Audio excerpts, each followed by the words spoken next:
இப்போ நாங்கள் சமீபத்தில் தாராவரத்தில் ஒரு 2 வருஷத்துக்கு முன்னாடி ஒரு வீடு பார்க்க போனோம். அந்த பொண்ணு வந்து ஐஏஎஸ்க்கு எழுதி ரிட்டன் வந்துருச்சு. அது 1 மார்க் 2 மார்க் இப்படியே ரிட்டன் வந்துருச்சு.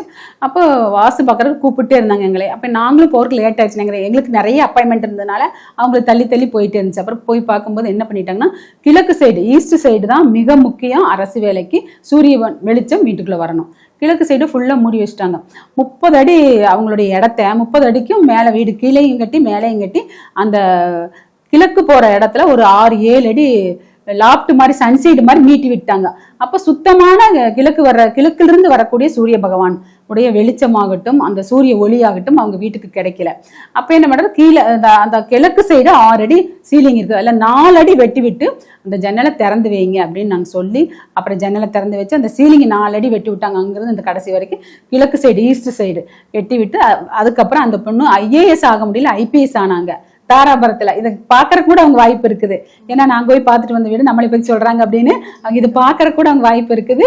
அதனால அவங்க கிட்ட எல்லாம் கேட்டிருக்கேன், நான் நிறைய வீடியோ பண்ணுவேன், இதை சொல்றேன் அப்படின்னு தாராளமா சொல்லுங்க அப்படின்னாங்க.